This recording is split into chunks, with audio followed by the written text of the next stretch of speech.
السلام علیکم. میں آپ کو سنا رہی ہوں انسپکٹر احمد یار خان کی ایک کرائم سٹوری جس کا نام ہے کھوکھا، کھرا اور تعویذ. مہتاب کی ایک کمزوری یہ تھی کہ وہ اکیلا آدمی تھا. اکیلا آدمی ایک سے زیادہ آدمیوں کا مقابلہ نہیں کر سکتا. مہتاب کی دوسری کمزوری یہ تھی کہ وہ پیار اور محبت کا پیاسا تھا. وہ ماں باپ کا اکلوتا بیٹا ہونے کی وجہ سے ان کے لاڈ اور پیار میں پلا تھا. خدا نے اسے اس پیار سے محروم کر دیا تو اس کے دل میں خوف بیٹھ گیا اور وہ صرف پیار کی خاطر ہر کسی کا غلام بن گیا.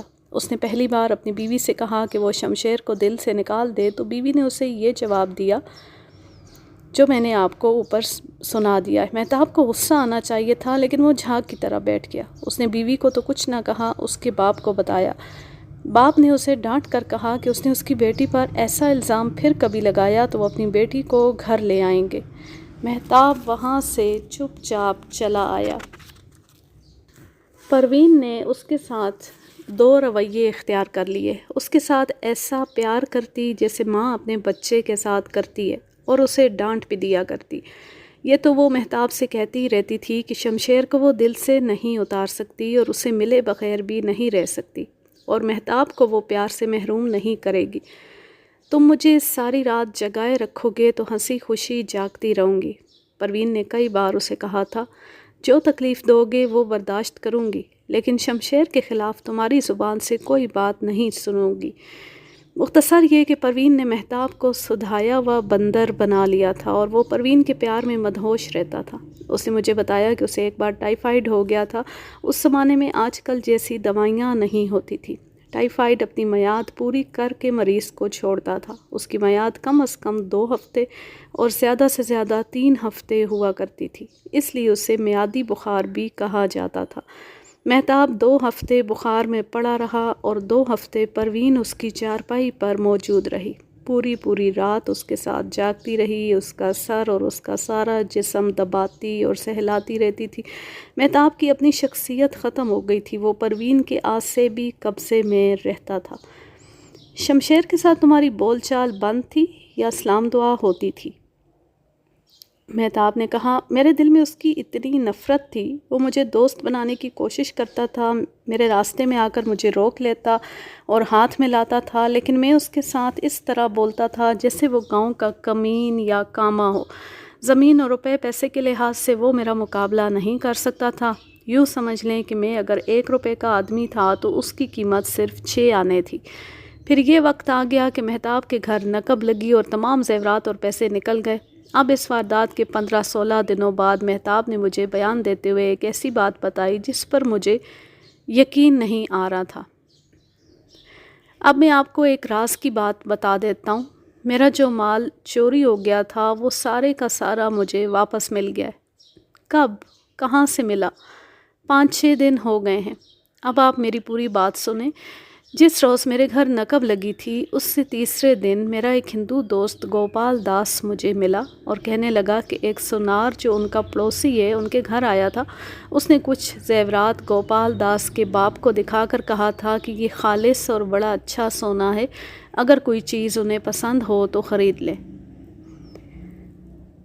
میں نے پہلے بتایا ہے کہ کوئی بھی سونار زیور خریدتا ہے، خواہ وہ چوری کا ہو یا ویسے ہی کسی نے بیچا ہو، تو سونار اسے فوراً توڑ پھوڑ کر ڈھال لیتا ہے.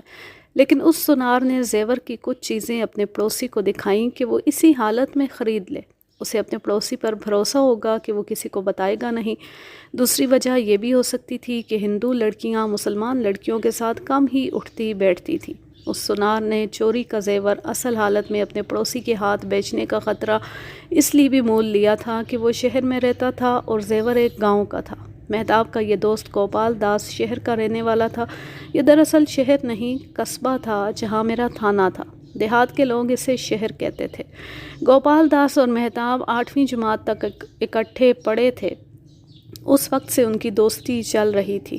گوپال مہتاب کے پاس کبھی کبھی گاؤں میں آیا کرتا اور مہتاب اسے پرندوں کے شکار کے لیے لے جایا کرتا تھا. اب مہتاب کا گھر لٹ گیا تو کسی طرح گوپال داس کو پتہ چل گیا. یہ سونار ہمارا پڑوسی بھی ہے اور اس کے ساتھ ہماری رشتہ داری بھی ہے. مجھے یہ شک نہیں تھا کہ یہ زیور چوری کا ہے، لیکن ایک چیز سے مجھے شک ہوا۔ مجھے یاد ہے کہ تم پان کے پتے کی شکل کا سونے کا ایک تعویذ گلے سے باندھا کرتے تھے، اس پر اللہ لکھا ہوتا تھا، یہ بھی ان زیورات میں تھا۔ مجھے شک ہے کہ یہ سارا زیور تمہارا ہے۔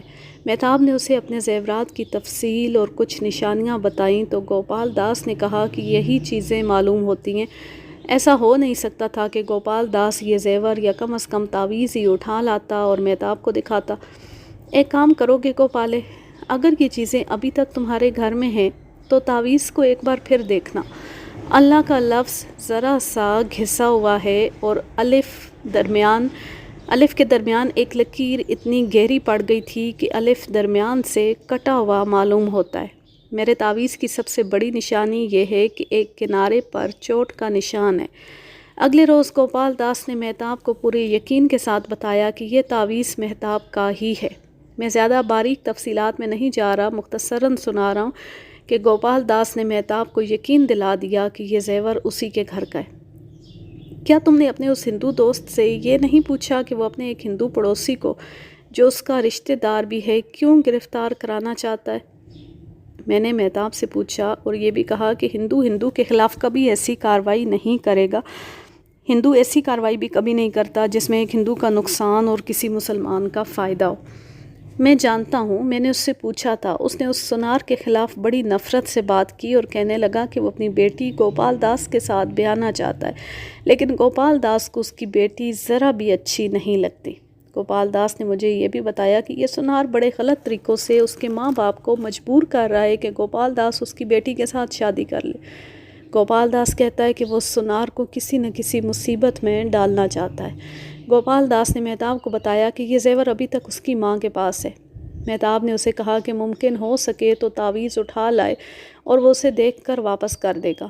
دوسرے دن گوپال داس ان زیورات میں سے تعویذ چوری کر کے لے آیا۔ مہتاب نے دیکھا تو یہ اسی کا تعویذ تھا۔ اس نے تعویذ گوپال داس کو دے دیا۔ اس نے گوپال داس سے اس سونار کا نام پوچھ لیا تھا اور دکان بھی معلوم کر لی تھی۔ جناب ملک صاحب، مہتاب نے یہ واقعہ مجھے سنا کر کہا، میں کوئی عقل مند آدمی تو نہیں، یہ باتیں آپ بہتر سمجھ سکتے ہیں۔ جس روز گوپال داس نے مجھے اس زیور کے متعلق بتایا تھا، میں نے اس سے ایک روز پہلے شمشیر کو اس سونار کی دکان پر بیٹھے ہوئے دیکھا تھا۔ میں اس روز آپ کے پاس یہاں تھانے میں آیا تھا۔ یہاں سے اٹھ کر میں بازار چلا گیا اور اس سونار کی دکان کے سامنے سے گزرا تھا۔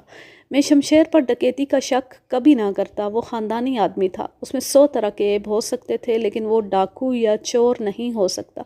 مجھے شک اس وجہ سے ہوا کہ میں بازار میں گھوم پھر کر واپس گاؤں کو چل پڑا۔ میں نے شہر میں ایک جگہ شمشیر کے ساتھ ایک آدمی کو دیکھا جو شریف آدمی نہیں، اس پر پہلے ہی چوری کے الزامات لگ چکے ہیں اور شاید وہ ایک بار سزا بھی بھگت چکا ہے۔ مہتاب نے اس آدمی کا نام بتایا جو شمشیر کے ساتھ تھا۔ مہتاب اسے اتنی اچھی طرح نہیں جانتا تھا جتنی اچھی طرح میں جانتا تھا۔ اس آدمی کا نام شوکت تھا اور وہ شوکا کے نام سے مشہور تھا۔ وہ چوری میں 1 سال کی سزا بھگت چکا تھا اور یہی اس کا پیشہ تھا۔ وہ میرے تھانے والے قصبے کا رہنے والا نہیں تھا، قصبے سے 3 میل دور کے ایک گاؤں کا رہنے والا تھا۔ میں نے مہتاب سے کچھ باتیں پوچھیں جو اس نے سوچ کر بتائیں۔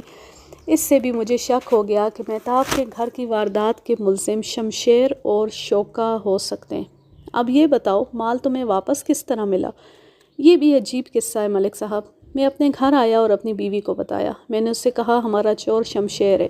یہ سن کر میری بیوی مجھ پر برس پڑی اور اس نے میری بہت بےعزتی کی کہ میں شمشیر پر ڈکیتی کا الزام لگا رہا ہوں۔ میں نے اسے کہا کہ شمشیر چور نہیں تو اس نے چوری کروائی ہے اور زیور فلاں سونار کے ہاتھ بیچا ہے۔ پروین مہتاب کا یہ الزام صحیح تسلیم نہیں کر رہی تھی۔ مہتاب نے اسے کہا کہ یہ تو اسے پتہ چل گیا ہے کہ ہمارا زیور کہاں ہے، اس لیے وہ ابھی تھانے میں جا کر اس کی نشاندہی کرے گا۔ مہتاب نے مجھے بتایا کہ اس کی بیوی چپ ہو گئی اور معلوم نہیں کیا سوچنے لگی۔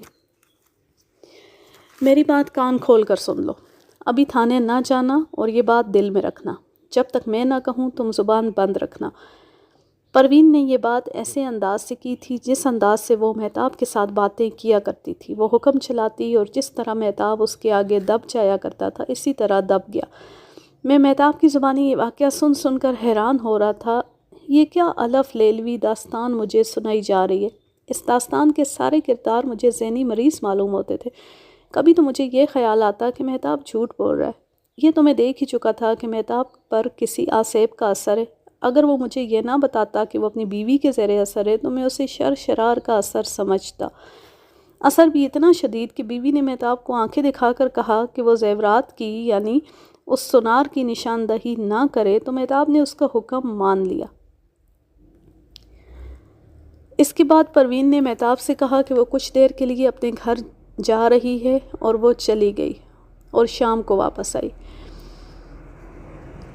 ہمیں اپنا زیور اور رقم واپس چاہیے۔ کہتے ہیں تھانے اور کچہری کے چکر میں پڑ جاؤ تو مال واپس نہیں ملتا، اس لیے تم ذرا چپ رہنا۔ ہمارا زیور اور ہماری رقم حلال کی ہے، ایک ایک چیز واپس مل جائے گی۔ اس رات پروین نے اسے ساری رات نہ سونے دیا، نہ خود سوئی۔ رات بھر اس جوان لڑکی نے مہتاب پر پیار اور محبت کا جادو طاری کیے رکھا، جس کا نشہ مہتاب پر 2-3 دن رہا۔ یہ اس کی بڑی خطرناک کمزوری تھی۔ اگلا دن بھی گزر گیا۔ سورج غروب ہونے سے کچھ دیر پہلے پروین نے مہتاب سے کہا کہ وہ اپنے گھر تک جا رہی ہے اور وہ چلی گئی۔ 2 گھنٹے بعد وہ واپس آئی تو اس کے ہاتھ میں ایک پوٹلی تھی جو اس نے مہتاب کو دی اور بولی، یہ لو، ہمارا مال واپس آ گیا ہے۔ مہتاب نے پوٹلی کھول کر دیکھا، سارے زیورات اور پوری رقم پوٹلی میں موجود تھی۔ کہاں سے لائی ہو؟ جہاں سے بھی لائی ہوں، تمہیں اس سے کیا؟ یہ ہمارا حلال کا مال تھا، واپس آ گیا۔ اب نہ تم کچھ بولو گے نہ میں تمہیں کچھ بتاؤں گی۔ مہتاب حسب عادت خاموش ہو گیا، لیکن وہ اپنی ذات میں کوئی تبدیلی رونما ہوتی ہوئی محسوس کرنے لگا۔ اس نے مجھے بتایا کہ اسے یقین ہو گیا تھا کہ اس کا چور شمشیر ہی تھا۔ مہتاب کے سینے میں انتقام کی آگ سلگنے لگی۔ یہ آگ ایسی بھڑکی کہ اس کی بزدلی بھی اس آگ کو سرد نہ کر سکی۔ اس نے 2-3 بار پروین سے کہا کہ وہ کسی کو نہیں بتائے گا، وہ اسے بتا دے کہ یہ مال کہاں سے ملا ہے۔ پروین اسے پیار سے بھی اور ڈانٹ کے لہجے میں بھی ٹالتی رہی۔ اگلے روز مہتاب باہر نکلا تو اسے شمشیر مل گیا۔ مہتاب بھائی، شمشیر نے اسے روک کر طنزیہ لہجے میں کہا، مال واپس مل گیا ہے، اب زبان نہ کھولنا۔ پروین نہ ہوتی تو تمہیں 1 پیسہ واپس نہ ملتا۔ یہ چند ایک الفاظ تیروں کی طرح مہتاب کے دل میں اتر گئے اور مہتاب شمشیر کے لیے موت کا فرشتہ بن گیا۔ مہتاب اپنی ذات میں جو تبدیلی محسوس کر رہا تھا وہ یک لخت مکمل ہو گئی اور انتقام کی جو آگ اس کے سینے میں سلگ رہی تھی وہ اچانک شعلہ بن گئی۔ اس نے شمشیر کو کچھ بھی نہ کہا، خاموشی سے آگے چل پڑا۔ اس کے دماغ نے اپنے آپ ہی ترکیبیں سوچنی شروع کر دی۔ پروین کا رویہ بھی بدلنا شروع ہو گیا تھا۔ مہتاب نے بیان دیتے ہوئے مجھے بتایا، میں نے اسے دیکھا کہ وہ اکیلی بیٹھی کسی سوچ میں گم ہوتی تھی۔ میں نے یہ بھی دیکھا کہ میرے ساتھ اب غصے سے نہیں بولتی تھی۔ کوئی ایسی بات ضرور تھی جو پروین کے دل میں چبھ گئی تھی۔ میں نے اس سے 2 مرتبہ پوچھا کہ اسے کیا پریشانی ہے، لیکن اس نے مجھے ٹال دیا۔ رات کا وقت تھا، میں گہری نیند سویا ہوا تھا۔ پروین کی آواز پر میری آنکھ کھل گئی۔ وہ بڑی زور سے کہہ رہی تھی، نہیں نہیں، میں تمہاری صورت نہیں دیکھنا چاہتی، تم چور ہو۔ وہ خواب میں بول رہی تھی۔ اس نے یہی الفاظ صاف کہے۔ پھر وہ کچھ بڑبڑانے لگی جو میں سمجھ نہ سکا۔ پھر اس نے زور زور سے رونا شروع کر دیا۔ میں نے اسے بلایا اور زور زور سے ہلایا۔ میرا خیال تھا کہ وہ جاگ اٹھی ہے اور رو رہی ہے، لیکن وہ سوئی ہوئی تھی۔ میری آواز پر ہڑبڑا کر اٹھی۔ میں نے لالٹین کی بتی اونچی کر کے اسے دیکھا۔ وہ حیرت زدہ نظروں سے مجھے دیکھ رہی تھی۔ پھر اس نے کمرے میں ہر طرف نگاہیں دوڑائیں۔ اس کی آنکھوں سے آنسو بہہ رہے تھے۔ میں اس کے قریب ہو گیا، اسے اپنے بازوؤں میں لے کر پوچھا کہ وہ کیا خواب دیکھ رہی تھی۔ اس نے کہا کہ اسے یاد نہیں رہا وہ کیا دیکھ رہی تھی۔ میں نے اسے بتایا کہ وہ کیا کہہ رہی تھی۔ مہتاب نے مجھے کہا کہ میں اپنی بیوی کو اس طرح خوفزدگی اور پریشانی کے عالم میں دیکھ کر اس کے وجود میں مردانگی بیدار ہو گئی۔ بزدلی کی جگہ دلیری آ گئی۔ اب میری بات سنو پروین، مجھ سے طلاق لینا چاہتی ہو تو لے لو۔ میں پیار کی خاطر تمہارے قدموں میں بیٹھا رہا۔ میں نے جو ذلت برداشت کی ہے وہ کوئی غیرت والا مرد برداشت نہیں کر سکتا، اور یہ تو میں برداشت کروں گا ہی نہیں کہ تم اتنی پریشانی میں پڑی رہو اور میں خاموشی سے تمہارا منہ دیکھتا رہوں۔ آج تمہیں بتانا ہی پڑے گا۔ پروین نے خلاف توقع اپنا سر مہتاب کے سینے پر رکھ دیا اور سسکیاں لے کر رونے لگی۔ میں کچھ بھی نہیں بتاؤں گی مہتاب، لیکن ایک بات ضرور کہوں گی اور یہ بات تمہیں ماننی پڑے گی۔ میں صرف اتنا کہوں گی کہ مجھے معاف کر دو۔ میں نے تمہیں اس طرح تو دھوکہ نہیں دیا، لیکن یہ بھی بے وفائی تھی کہ میں ایک غیر مرد سے ملتی رہی ہوں۔ میں نے قرآن مجید کی قسم کھا کر تمہیں کہا تھا کہ شمشیر کے ساتھ میرا تعلق پاک صاف تھا، اب قسم کھا کر کہتی ہوں کہ اس کے ساتھ یہ تعلق بھی توڑ دیا ہے، اور وہ تمہیں مجبور کرتا ہوگا کہ یہ تعلق قائم رکھو۔ ہاں، وہ کہتا ہے میں تمہیں بدنام کر دوں گا۔ مہتاب نے اس رات کی بہت سی باتیں سنائیں جو اس کے اور پروین کے درمیان ہوئی تھیں۔ اس کے بعد مہتاب نے شمشیر کو قتل کرنے کے مختلف طریقوں پر غور کیا۔ اسے یہ طریقہ زیادہ اچھا اور معقول لگا جو اس نے اختیار کیا تھا۔ اسے اتفاقیہ پتہ چلا کہ شمشیر فلاں وقت گاؤں سے باہر جا رہا ہے۔ مہتاب اب اتنے شدید انتقامی جذبے کے زیر اثر تھا کہ اس پر وہ قابو نہیں پا سکتا تھا۔ وہ بندوق لے کر بڑی اچھی گھات میں جا بیٹھا۔ اس نے شمشیر کو نشانے پر لے لیا، لیکن ٹریگر دبانے سے پہلے کسی اور بندوق کا ٹریگر دب گیا، اور جو کام مہتاب کے کارتوس نے کرنا تھا وہ کسی اور بندوق سے نکلے ہوئے کارتوس نے کر دیا۔ جہاں تک اس کہانی کا تعلق تھا تو یہ بڑی دلچسپ تھی، لیکن میں کہانیاں سننے کے لیے وہاں نہیں بیٹھا تھا۔ مجھے تو ثبوت چاہیے تھا کہ یہ کہانی سچی ہے۔ میں نے مہتاب کو باقاعدہ گرفتار کر لیا تھا، اسے ابھی تک حوالات میں ہی رکھنا تھا اور اس کے سارے بیان کو شک کی نظر سے دیکھنا تھا۔ میں نے اس سے پوچھا کہ اس نے کتنے کارتوس فائر کیے تھے۔ اس نے بتایا کہ 4 فائر کیے تھے۔ اس نے فائر کیے ہوئے کارتوسوں کے کھوکھے بھی بندوق کے ساتھ برآمد کرائے تھے، لیکن میرے اس سوال کے جواب میں کہ اس نے پرندے کتنے مارے تھے، 3 پرندے بتائے۔ اس سے مجھے شک ہوا۔ وہ کہتا تھا کہ فائر کرتے ہوئے ایک فاختہ اڑ گئی تھی۔ میں نے انگلیوں کے نشان فلور بھیجے تھے، وہاں سے جواب آیا کہ یہ نشان ریکارڈ پر نہیں۔ اس سے یہ ظاہر ہوا کہ ملزم نئے تھے یا اس درجے کے ملزم نہیں تھے جن کی انگلیوں کے نشان ریکارڈ میں رکھے جاتے۔ میں نے شوکت عرف شوکا کے متعلق کہا ہے کہ وہ ایک بار چوری میں سزا بھگت چکا تھا اور چھوٹے موٹے جرائم اس کا پیشہ تھا۔ اس کی انگلیوں کے نشان تھانے میں بھی اور جیل میں بھی لیے جانے چاہیے تھے، لیکن پہلی بار سزا یافتہ ہونے کی وجہ سے اس کے نشان نہیں لیے گئے تھے۔ اسے شاید اتفاقیہ جرم کے زمرے میں لیا گیا تھا۔ انگلیوں کے نشان عادی مجرموں کے لیے جاتے تھے۔ بہرحال میرے پاس تو انگلیوں کے نشان محفوظ ہو ہی گئے تھے، اب شوکے کو بلا کر یہ نشان اس کی انگلیوں سے ملانے تھے۔ پوسٹ مارٹم رپورٹ مہتاب کے بیان کے دوران آ چکی تھی۔ مہتاب کو حوالات میں بھیج کر میں نے رپورٹ دیکھی تو مجھے مہتاب کا بیان صحیح معلوم ہونے لگا۔ اس رپورٹ میں ڈاکٹر نے لکھا تھا کہ چھرے مقتول کے بائیں پہلو سے داخل ہوئے جسم میں، اور 2 یا 3 چھرے جسم کے اندر ہی رہ گئے، اور کچھ چھرے کھال کو چیرتے ہوئے باہر نکل گئے۔ 2 یا 3 چھرے ریڑھ کی ہڈی کے 2 جوڑوں میں جا کر اٹک گئے تھے۔ میں نے مہتاب سے پوچھا تھا کہ مقتول کی کون سی سائیڈ اس کی طرف تھی تو اس نے دائیں سائیڈ بتائی تھی، اور اس نے نشانہ کان کا لیا تھا، لیکن پوسٹ مارٹم ہوا تو پتہ چلا کہ چھرے بائیں طرف سے داخل ہوئے تھے۔ تب مجھے بندوق اور مقتول کے درمیانی فاصلے کا خیال آیا جو 50 گز سے ذرا زیادہ تھا۔ اتنے فاصلے سے ٹارگٹ تک چھرے پہنچتے تو پھیل جاتے۔ کارتوس پرندوں کو مارنے والا استعمال کیا گیا تھا۔ اس سے مجھے شک ہوا کہ فائر زیادہ قریب سے کیا گیا۔ صبح ہوتی میں نے ان 2 آدمیوں کو جنہوں نے مہتاب کو دیکھا تھا ساتھ لیا اور اس جگہ چلا گیا جہاں لاش پڑی ملی تھی۔ کھوجی اور تھانے کے 2-3 آدمی میرے ساتھ تھے۔ ایک اور چیز بھی میرے ساتھ تھی جس نے تفتیش میں میری مدد کرنی تھی۔ یہ میری ذاتی 2 نالی بندوق تھی جو میں ساتھ لے گیا تھا۔ میں نے ان 2 آدمیوں کو وہاں جانے کو کہا جہاں انہوں نے کارتوس چلنے کی آواز سنی تھی۔ میں خود اس جگہ چلا گیا جہاں مہتاب بندوق لیے مقتول کے انتظار میں بیٹھا رہا تھا۔ جب وہ 2 آدمی اس جگہ تک پہنچ گئے تو میں نے اپنی بندوق سے ایک کارتوس فائر کیا۔ ان آدمیوں کو ادھر بھیجنے سے پہلے میں نے یہ کہا تھا کہ دھماکہ غور سے سنیں اور اس آواز کو اپنے ذہن میں رکھیں۔ پھر میں نشیبی جگہ میں اترا جو خاصی چوڑی تھی اور جہاں نشیب ختم ہوتا تھا، وہاں چڑھ گیا۔ وہاں بھی چھوٹے چھوٹے اور 1-2 ذرا بڑے ٹیلے تھے اور یہ جگہ بالکل ویران تھی، وہاں سے کوئی راستہ نہیں گزرتا تھا اور گزرنے کے قابل جگہ تھی بھی نہیں۔ ٹیلے مٹی کے تھے، اس لیے وہاں مٹی جمع تھی جس میں پاؤں دھنس جاتا تھا۔ میں نے اندازے سے ایک جگہ منتخب کی، یعنی فرض کیا کہ مقتول فلاں جگہ جا رہا تھا اور کہاں سے اس پر فائر کیا جائے کہ اس کے بائیں پہلو میں چھرے لگیں۔ میں جب ایک جگہ منتخب کر چکا تو وہاں دھول میں کھرے پائے گئے۔ میں پیچھے ہٹ گیا اور کھوجی سے کہا کہ یہ کھرے ذہن میں رکھ لے، اور ہیڈ کانسٹیبل سے کہا کہ ان کے مولڈ بنانے کا انتظام کرے۔ یہ محض شک تھا کہ اس آدمی کے کھرے ہو سکتے ہیں جس کے کارتوس سے مقتول مرا ہے۔ میں نے کھوجی اور ہیڈ کانسٹیبل کو کھروں کی طرف بھیج کر بندوق کی دوسری نالی کا کارتوس فائر کیا، پھر ایک ٹیلے پر چڑھ کر ان آدمیوں کو اشارہ کیا کہ میرے پاس آ جائیں۔ ملک صاحب، ہیڈ کانسٹیبل کی آواز آئی، یہ دیکھیں۔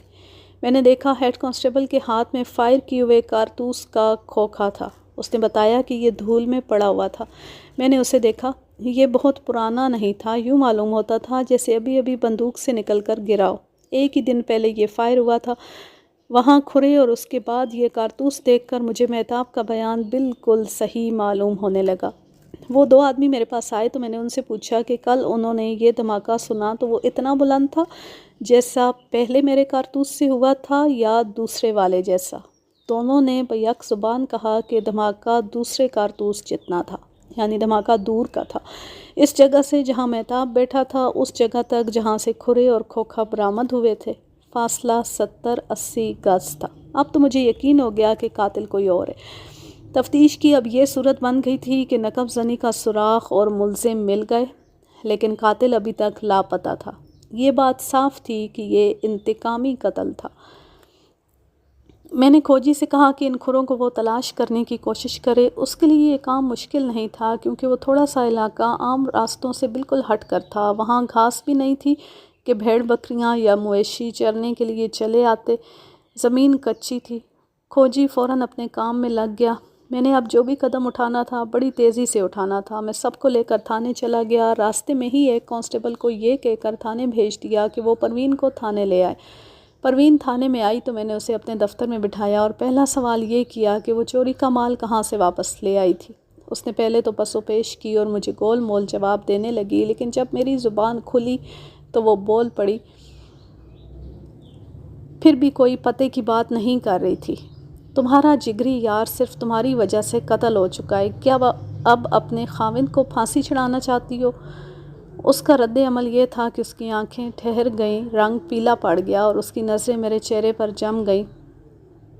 میں نے اس کے سر پر ہاتھ رکھ کر کہا، مجھے ہر ایک بات کا علم ہو چکا ہے، اور اب اگر کوئی بات چھپانے کی کوشش کرو گی تو سیدھی 2 سال کے لیے جیل جاؤ گی۔ آخر اس نے میرے سوالوں کے جواب دینے شروع کر دیے۔ باقی باتوں کے علاوہ اس نے کام کی جو بات بتائی وہ یہ تھی کہ وہ چوری کا مال مقتول شمشیر سے واپس لائی تھی، زیورات بھی اور رقم بھی۔ تمہیں کس طرح پتہ چلا تھا کہ مال شمشیر کے پاس ہے؟ میرے خاوند نے ایک رات مجھے بتایا تھا کہ اسے معلوم ہو گیا ہے کہ زیور کہاں ہے۔ اس نے شوکے کا نام لیا تو مجھے شک ہوا کیونکہ شوکا شمشیر کا دوست تھا۔ شمشیر پر میرے شک کی وجہ کچھ اور بھی تھی، وہ میرے ساتھ شادی کرنا چاہتا تھا۔ سچی بات یہ ہے کہ میں خود بھی اس کو چاہتی تھی، لیکن میرے ماں باپ نے مجھے مہتاب کے ساتھ بیاہ دیا۔ نہ میرے دل سے شمشیر کی محبت نکلی، نہ اس کے دل سے میری محبت نکل سکی۔ ہم دونوں در پردہ ملتے رہے۔ اللہ گواہ ہے، ہم اکٹھے بیٹھ کر صرف باتیں کیا کرتے تھے۔ شمشیر مجھے مجبور کرتا تھا کہ میں مہتاب کو اتنا تنگ کروں کہ وہ مجھے طلاق دے دے۔ میں نے مہتاب کو بہت تنگ کیا، اسے صاف بتا دیا کہ میں شمشیر کو دل سے نہیں نکالوں گی اور تمہارے حقوق بھی پورے کرتی رہوں گی۔ میں بہت حیران ہوتی تھی کہ مہتاب نے یہ برداشت کیا، مجھے طلاق دینے کے بجائے میرا نوکر بن گیا۔ میں جان گئی کہ اس شخص کو پیار کی اتنی ضرورت ہے جتنی پیاسے کو پانی کی ضرورت ہوتی ہے۔ میں نے اس کی اس کمزوری سے فائدہ اٹھایا کہ شمشیر کے ساتھ ملنا جلنا جاری رکھا۔ تمہارا کوئی بچہ نہیں ہوا؟ معلوم ہوتا ہے مہتاب میں یہ کمزوری بھی تھی۔ اسے آپ اللہ کی مرضی سمجھیں، میرے خاوند میں ایسی کوئی کمزوری نہیں۔ اگر میں صحیح بات بتاؤں تو آپ مجھے بے شرم اور بے حیا لڑکی کہیں گے۔ میں تم پر کوئی تہمت نہیں لگاؤں گا، تم اچھی ہو، حیا والی ہو، بے حیا ہو، میں تمہاری پھر بھی عزت کروں گا۔ اگر تمہیں اپنی عزت کا پاس ہے تو سچ بولنا، مجھ سے کوئی ایک بات بھی نہ چھپانا، میں تمہارا پردہ رکھوں گا۔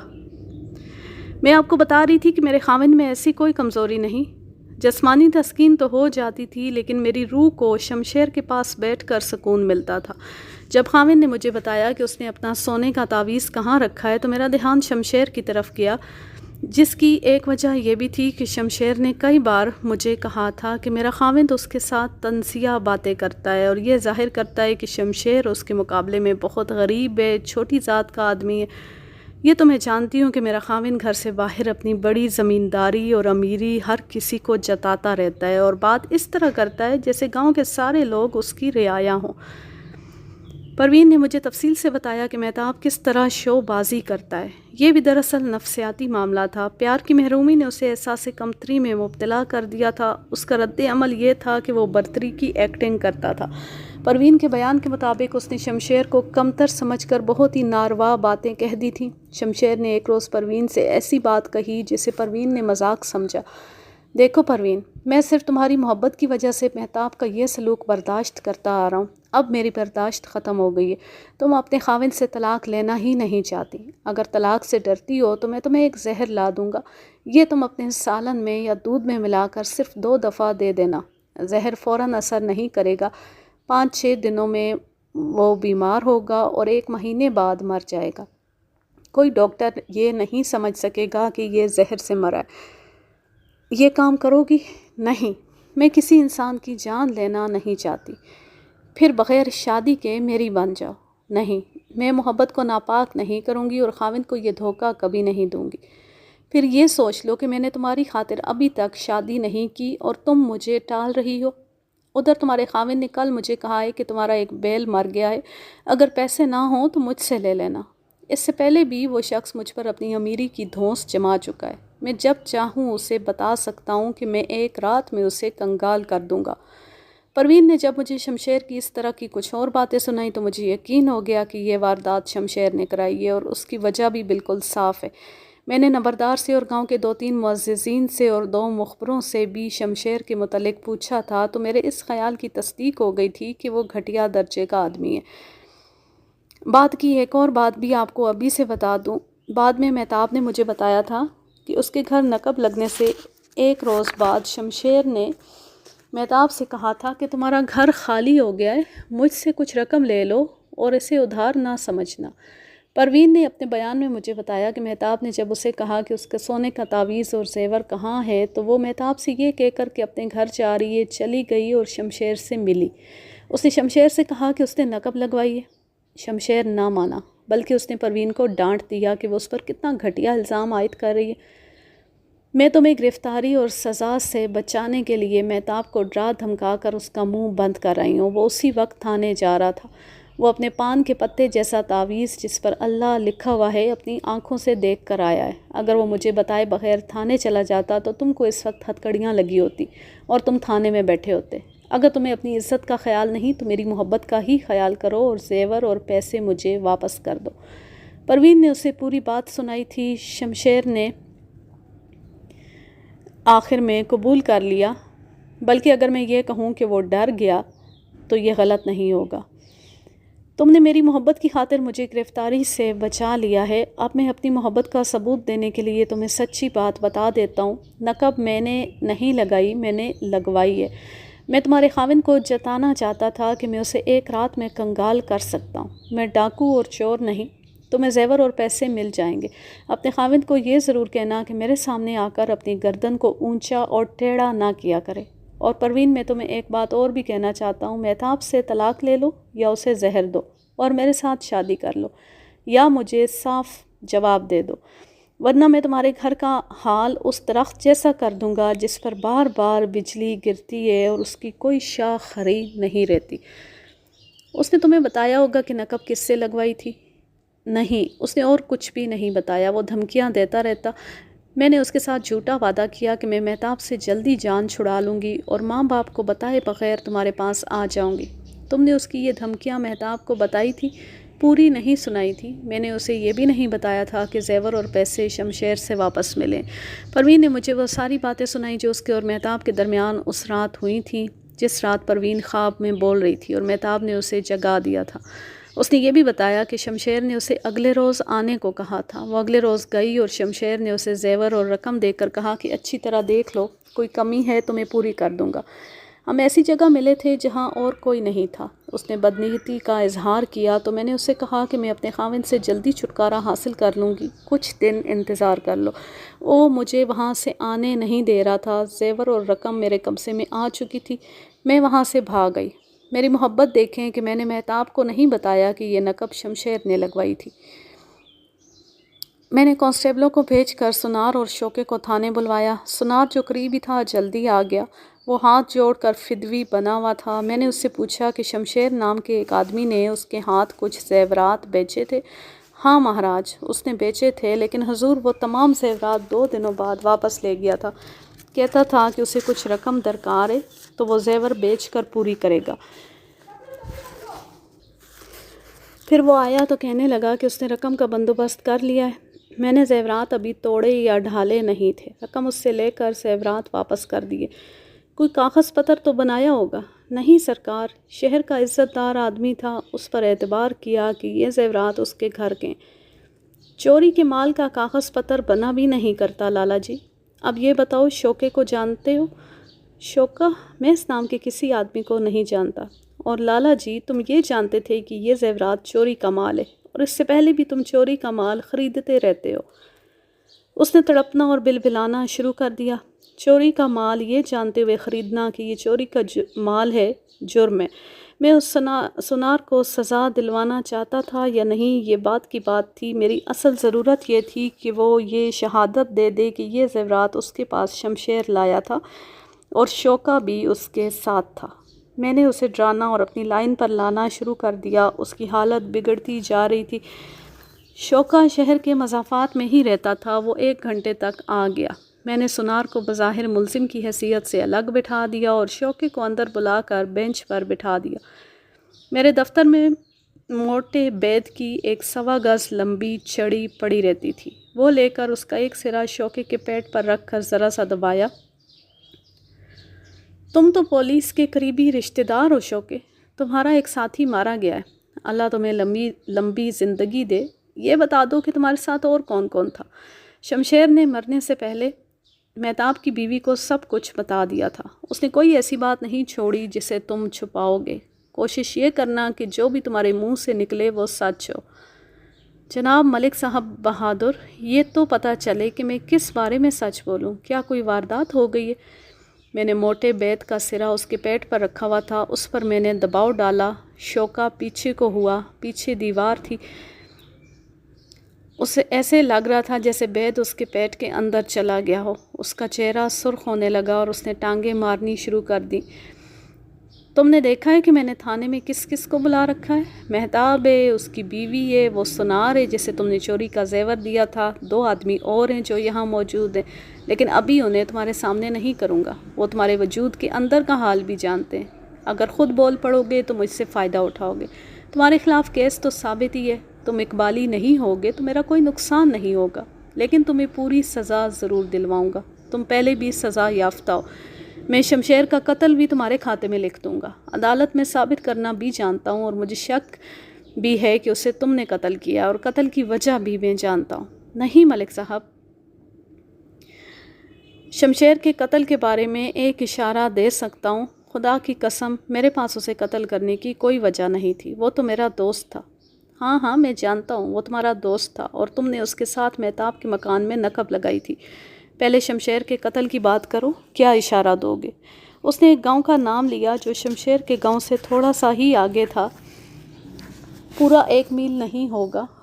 شوکے نے بتایا کہ وہاں کے رہنے والے ایک سکھ کی بیوی کے ساتھ شمشیر کے تعلقات تھے۔ ظاہر ہے یہ تعلقات پاک صاف نہیں تھے۔ یہ سکھنی جوان عورت تھی۔ شوکے نے بتایا کہ صرف وہ جانتا ہے کہ شمشیر اپنے گھر والوں کو یہ بتا کر گیا تھا کہ وہ ایک کام سے فلاں گاؤں جا رہا ہے، لیکن وہ اس سکھنی کو ملنے جا رہا تھا۔ اس نے اس سکھنی کو ایک جگہ بتائی تھی۔ یہ جگہ اس سکھنی کے گاؤں اور شمشیر کے گاؤں سے ذرا آگے تھی۔ میں نے جب سنا کہ شمشیر مارا گیا ہے تو میں نے اپنے آپ سے کہا تھا کہ سکھنی کے خاوند نے اپنی بے عزتی کا بدلہ لے لیا ہے۔ اس عورت کے خاوند کے سوا اور کوئی قاتل ہو ہی نہیں سکتا۔ ان کے پیغام ایک دوسرے تک کس طرح پہنچتے تھے؟ شمشیر نے اس سکھنی کو کوئی زبانی پیغام بھیجا ہوگا۔ شمشیر کے گاؤں کی ایک عورت یہ کام کرتی تھی، اس کا نام لالی ہے۔ یہ وہی لالی تھی جس کا میں پہلے ذکر کر چکا ہوں۔ شمشیر اور پروین کے درمیان بھی رابطے کا کام یہی لالی کرتی تھی۔ میں نے ایک کانسٹیبل کو گاؤں سے لالی کو ساتھ لانے کے لیے کہا اور شوکے سے کچھ ضروری باتیں معلوم کرنے لگا۔ میں یقین کرنا چاہتا تھا کہ شمشیر اور اس سکھنی کے تعلقات تھے، اور یہی شمشیر کے قتل کا باعث ہے۔ مجھے اب زیادہ وقت ضائع نہیں کرنا چاہیے تھا۔ میں نے گھوڑا منگوایا، ایک ہیڈ کانسٹیبل اور 4 کانسٹیبلوں کو ساتھ لیا اور چل پڑا۔